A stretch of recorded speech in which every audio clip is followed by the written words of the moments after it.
They say it's the most wonderful time of the year, and you'd better believe it. That's why we're celebrating at Signature Silicon Valley. I'm Janice Edwards. Coming up on our show today, Queen Elf is with us for the whole show. We're talking about the family giving tree and how you can make this the best holiday season for someone. Just a wonderful time of the year.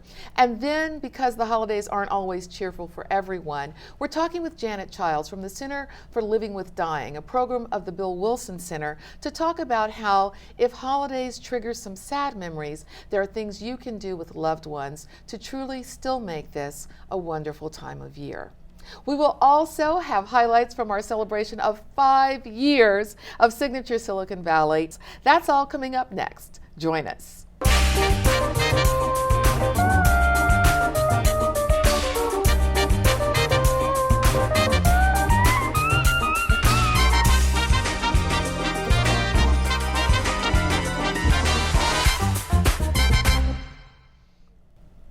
Welcome to Signature Silicon Valley. I'm Janice Edwards, and we hope that you are enjoying this holiday season. One of our traditions here is every year to invite Queen Elf, Jennifer Cullenbine from the Family Giving Tree, to join us. So welcome back. Thank you. Happy holidays, and thank you for being here. How are you? Wonderful, wonderful this year. Yes, 25 years. Congratulations. Thank That is a you. milestone. It is quite an amazing feat. Yes, it's your silver anniversary. You have silver in your crown. That's so Yep. appropriate. But let's talk about the beginning. I mean, you look back 25 years ago, you had this thought. You were a grad student and decided you wanted to do something to make Christmas and holidays nice for children in need. Yes. So many people have ideas like that. How did it go from being an idea to the reality that now is in California and Texas? Well, we had a lot of support all the way through. I have to thank teachers and after teacher, helping me in my life get into graduate school and then do well there. But really it was about the community joining the Family Giving Tree and really providing all these gifts for the kids. And you know, I was worried that we wouldn't make it, and I talked to 300 children, and we ended up collecting 2,000 gifts. And with that kind of community support, we just kept asking more children and more children and more children what they'd like to get for the holidays, and the community keeps providing those gifts. Yes, and so companies have these holiday cards. You can hold one up here. And for example, this one says, Alice, 4 years old. She really wants a Disney Anna doll. So, and we have Anna in the studio, one of our members of our crew as well. But the Disney Anna doll, that would be so special for her. So then once someone at a workplace takes this card and gets the gift, then what's the process for getting it to you? So they buy the gift and bring it back to wherever they took the card from, and then either we have volunteers driving around the Bay Area, or that company actually takes the gifts and brings it back to our warehouse, which is a borrowed building that we borrow every year from someone that will give it to us for the month of December. That's wonderful. Alternate Wish, Frozen Castle, and Elsa playset. So lots of great toys. You're holding a doll that is a great story. It started with a Kickstarter campaign for a girl this is Lamely, and she is a doll that is modeled after an average 19-year-old American girl. So she looks like our kids. Right. And you mentioned like her legs are developed. Yep. Now we have a gorgeous Barbie here, and Barbie is wonderful, but Barbie is not really the average figure of most people. Barbie's not helping my daughter feel good about her self-esteem. Right? Because of that. But let's talk about Lamely. Lamely is the first one, so she's only been out for a few months, and you have to get her online. She's not in the stores yet, unfortunately. I'm hopeful that she will be someday. But I just think that the 19-year-old designer who created her, a 19-year-old boy, young man, Wow. he said, I think that our girls should have a more realistic figure to look at and judge themselves against, which is That's wonderful. great. That's great. And I love it that she has a dress, but she's also got the tennis shoes, so she's ready to go. And she comes with shorts. 19-year-olds. Yep, she comes with shorts and a tank top, so she's... Oh, that's great.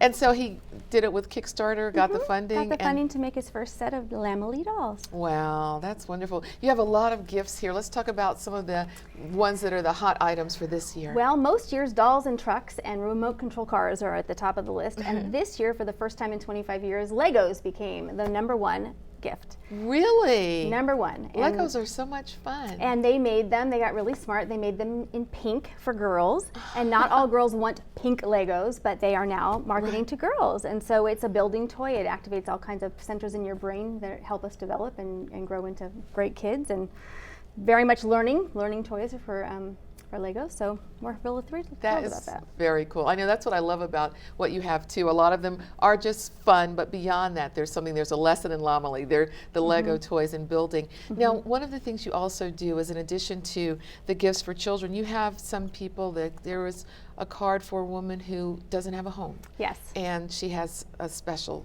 wish for Yeah. this holiday season. We have a couple thousand of the wish cards are made for homeless men and women, actually homeless families this year, which is very sad. So we have children that are homeless and adults that are homeless, and they ask for things like, this woman would like a sleeping bag, and this one needs a hat, a scarf, and a glove set. So they're not, they're not very expensive wishes, and they're pretty practical things that they really need. And it's very sad that we have so many homeless families in the Bay Area, but it's our reality, and if we can get them something to keep them warm, and that works. So important, and I know that's the thing. We've seen a little bit of an uptick in the economy, but still what devastated so many people, just even trying to come out of a hole now is so tough. And this time of year, it's especially poignant because of that. So it's wonderful that you're doing these things, and it's important that people know that they can support you through purchasing these at their company, picking them up, or in banks. They're all over the Bay Area. Wells Fargo Banks and Jamba Juice are some of our biggest local hosts, and we have a way to give online too. So if people don't want to go shopping, they can just go onto the website and Family Giving Tree and provide a gift for a child or a homeless adult. Yeah, that is so important. And so I know you said you've always helped to instill in your children just the values. Now, how old are they now? 14 and 15, which is pretty crazy. So they've been around more than half of the Family Giving Tree's life now. They don't exactly have it yet. I keep trying, but they don't always think of other people first. But they're getting better. My daughter does a lot of volunteer work in helping seniors, which was where I started when I was 5. So that's kind of neat. So you're continuing it through every generation, which is beautiful. Yes. Well, if you'd like to contribute to the Family Giving Tree, the details are on our screen. And again, Wells Fargo, Jamba Juice, there are many places where you can find these. So thank you for being with us. You're going to stay with us throughout the show. So we're going to hang out with our toys as we continue. As I mentioned, the Center for Living with Dying provides services for those who are in need throughout the year, but especially during the holidays. So here's part 2 of my conversation with Janet Childs. We are on location at the Center for Living with Dying, a program of the Bill Wilson Center, with Janet Childs, who is Director of Education, Training, and Critical Incident Stress Management. She's a dear friend to Signature Silicon Valley. And last month, we talked about help for the holidays, and we wanted to continue the conversation because as people are closing out the year, looking for the new year, and the holiday celebrations continue, it's really important to be able to have these types of conversations and to just affirm the importance of life wherever you are, the new normals that happen after losses. One of the things you've been doing that's fascinating is redefining what's known as post-traumatic stress disorder, and now it's post-traumatic stress injury. Yes. What's the thought behind that? The thought behind that is that when we hear the word disorder, we immediately go into something's wrong with me, I'm weak, I'm not able to handle it. And so many critical incident stress teams around the nation and the military as well, and mental health professionals have come together, and we have decided to call it post-traumatic stress injury because it truly is just like a physical injury. Yes. In fact, when we have emotional trauma, it's exactly the same to the body as if you were physically injured. The same biochemical reactions happen. Really? But if you broke an arm, we'd put a cast on that broken arm. Yes. But when you have a broken heart, you're kind of left, with handling it on your own, and it's also invisible. No one knows. That's the hard part about these injuries, that it, for mental concerns as well as emotional, that it doesn't show. And so people relate to people not understanding there is a real issue and a need for help, and what you provide is an opportunity for healing.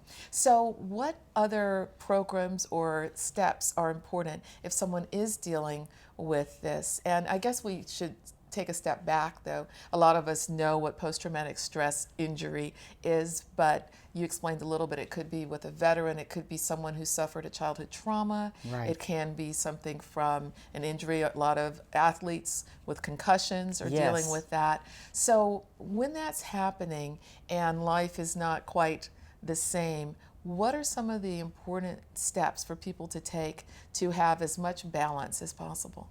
Well, the first step is to acknowledge, Janice, because when we acknowledge it, we give room to then be able to deal with it. And by acknowledging it, we live in a society where we're kind of taught to keep it to ourselves and deal with it individually or on our own. But what we are finding at the Center for Living with Dying program, and also in the larger Bill Wilson Center programs, we work a lot with youth and children and families at risk, is that by coming together in community and by creating that community support, which in every culture is actually done in a very natural way, we can actually facilitate healing.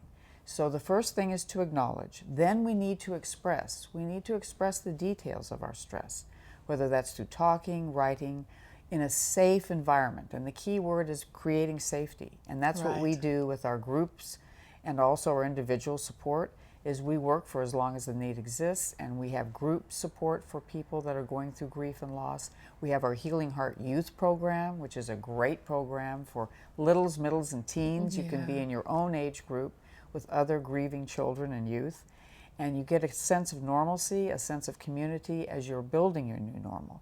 And then the third step is to do an action step. Lighting the candle in our traditions is a wonderful action step. Right. And we have our Light of Lights candle lighting ceremony coming up, which is another wonderful action step. It's our community candle ceremony. And we have details about that at the end of our segment. Those are so important. I was thinking as you were talking about the littles and children, and also men and women, grief being expressed differently. A lot of times for men, anger is oftentimes the way that it seems to manifest. It's like they'll say, I'll squelch it, but then it comes out in other ways. So a man who might be in grief watching this might think, oh, that sounds too touchy-feely for me in a way. So how would you encourage him, and what happens for men who come to the programs? What do you offer? Well, that's a great question, Janice, because I think one of the things that happens is that men are doubly isolated in grief, especially men that work in a response profession or in a very, very highly stressful profession where maybe they are taught to be strong and keep it to yourself. And that's why we developed our critical incident stress management team, because it gives people the opportunity to come together in a group who have survived an incident and to be able to have a safe place with ground rules set in place that create confidentiality and no critique, so that they have a chance to kind of offload about what's hit them the hardest. And then doing that action step. For example, Oakland firefighters have created Random Acts of Kindness program, which is a great program where firefighters can take it the step further and do an action step and a kind of a celebration step. So I think what we have to do is get men and get people that are like-minded and that are, struggling, to get them together so they can see they're not the only one. Yes. And to make it safe. And there's strength in that. There's strength. It's not weakness. And I think that's one of the most important things for them to understand, for all of us to understand. Absolutely. Yes. And one of the things that we can do with that too is understand, I'm working with a couple of couples that, the man grieves very differently from the woman. And children are grieving very differently too, to realize that although we're grieving very differently in our behaviors, we're going through some universal feelings that are probably very similar. Wow. So we also do family interventions Yes. that help people to see that we're more alike than we are different, even though we're behaving very differently. What are the qualifications for someone to be able to access your programs? They simply need to call our main number, which is 408-243-0222, and we will get you matched up with an individual grief counselor or put you in a grief group, or if you need an intervention, a family intervention, or perhaps a group needs an intervention. We've been in the past week to several schools, corporations, and social services where there have been critical incidents. Yes, and in terms of the resources, if people are worried about the cost sliding scale? It's a very loose-knit sliding scale. You tell us what you can afford. That's wonderful. Janet, thank you for the work that you do. You make our world so much better. You make us feel better, and you make us stronger and better because of what you do, and we're very grateful. Well, I'm very grateful to be here with you, Janice, and thank you for all that you do to bring this word out to our community. Oh, my pleasure. Well, thank you. And please contact the Center for Living with Dying, a program of the Bill Wilson Center. Details about that as well as the events are on our screen. We've been talking about the fact that Signature Silicon Valley is celebrating 5 years. Queen Elf was there to celebrate with us, as were so many of you, and we thank you so much for joining us. Here's some highlights from that evening. We were really honored to have Dr. Emmett Carson give a few remarks, and so appreciative of everyone stopping by and all of your well wishes. Thank you, because these 5 years happened because of your support, the stories that we are able to tell because of the incredible work that you do in putting your signature on our valley. So here's some highlights. I'm Janice Edwards, and we are celebrating 5 years of Signature Silicon Valley. Joining me, we have Dr. Emmett Carson, the CEO of the Silicon Valley Community Foundation, to tell us about who has inspired you. 9 years, you've made incredible impact in our valley. Who inspired you to put your signature on your work in the way that you do? Well, thanks for having me. Really, my parents inspired me. They said, always do your best, always learn from others. I've got a great board, I've got a great staff, and together we have come up with a vision to try to make this community all it can be for all of the people who live here. Yes, and you were dedicated, making such a difference. Anything, I mean, it's kind of hard, it's like choosing a favorite child, but any particular achievement that stands out for you as something that of which you're most proud? Well, what I'm most proud of is that we became aware that 8th grade kids were being misplaced in math. Kids who were passing the standardized tests as well as their classroom grades. And they were being told in 9th grade they had to repeat the grade. And we found out that this was not only happening in our community, but it was happening across the state. We were able to sponsor a legislative bill, SB 359, with Senator Holly Mitchell, and the governor signed that bill into law on October 5th of this year. Meaning that all kids across the state must be placed based on fair, transparent, and objective criteria. So I'm very proud of that achievement and the work of the staff in making that happen. Yes, well, congratulations. Thank you. Thank you so much for all that you do. It's a party, it's a celebration, and we have a very special gift. Assemblymember Kansen Chu and his wife Daisy Chu are here with us, and there's a special recognition that you brought for us. Thank you so much for being here. Oh, definitely. Congratulations. Oh, thank the you. 5th anniversary of the Signature Silicon Valley. I myself as being a beneficiary of your program. When I served on San Jose City Council member, I think I was in your program a couple times. Yes, so several it's times. really great. And I wanted to actually take this opportunity to thank you for helping out with a lot of at-risk youth and people that really cannot afford this expensive equipment here, and give them a chance to have their voice heard and have their image, faces shown. So thank you very much. It's really honored and really happy to be back. Well, we are very honored. Thank you so much. All right. And just appreciate that. That's incredible. We'll get a close-up of that. And I understand that you two are grandparents now. And so Daisy, tell us a little bit about your full-time work, because before you were doing work outside the home, but now you have Yes. 2 beautiful grandchildren. Yes, I'm a full-time grandmother. I stay home with my 2 grandchildren. Granddaughter is 2 years and 8 months old, and second one is Connor is 8 months old. Oh, that's They are wonderful. fun. That's wonderful. Yes. A lot of work. Yes, a lot of but- work, but then but- you get to send them home too with Right. the kids, right? It's at certain times. Right. That's the They're- beauty of they're grandparents. fun. How long have you two been married? 76. 39 years. Wow. 39 years. Well, that is quite a tribute and such an Yes. inspiration. And tell me, who inspired you to put your signature on our valley through politics in the way that you have?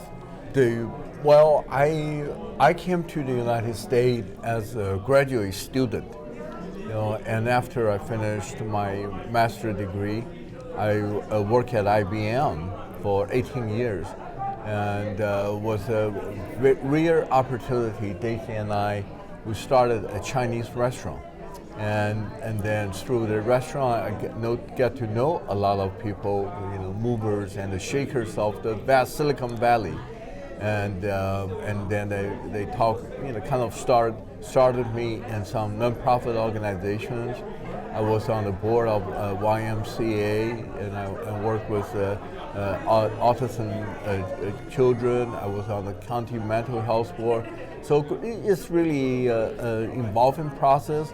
I was first elected to the Bay Area School board member, and then after serving 2 terms, then I got an opportunity to become the first Chinese American to serve as a San Jose City Council member. Yes. Yeah, now I'm in the Sacramento and serve you as your assembly member. It was the first Chinese American that was educated outside of the United States and got elected to the assembly. So it's really Quite an achievement. It's Several really achievements. Thank you. Yes. But it was a very rewarding opportunity. I, thanks the country, the community, be able to help me to get this far. Yes. Well, we are so grateful for the service that you've given. Oh, Thank you so much for the ways that you both put your signature on our valley. Definitely. Thank you.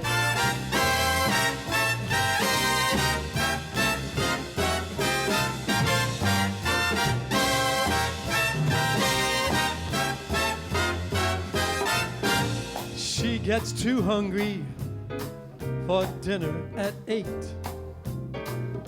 She loves the theater, but she never comes late.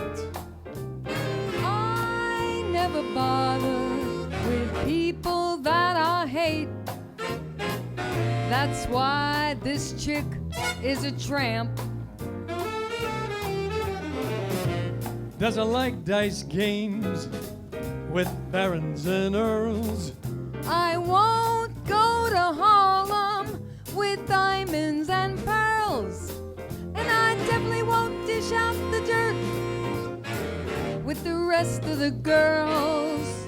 That's why this With some of our guests and Joyce McCullough and Rich Santoro, who sing with the Millennium Sounds Orchestra as well as Swing Solutions. Rich is also known as the bulb guy. He brought some special bulbs in this bag here. But it's great to have you here. We always enjoy your singing. So tell me, who's inspired you to put your signature on Silicon Valley in the way that you both have with your music, and also Rich with your bulbs? Joyce, I'll start with you. Oh, do I have to go first? You have to go first. You mean who's inspired me musically? Yes, and they're brother and sister. I didn't say that. Yes. Well, I know.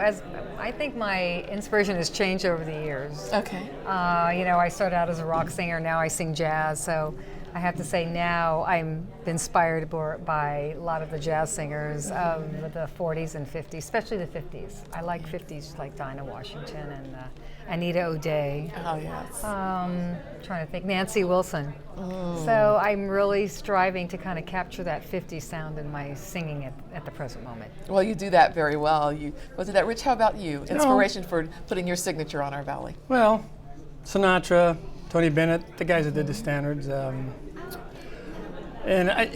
Judy Garland.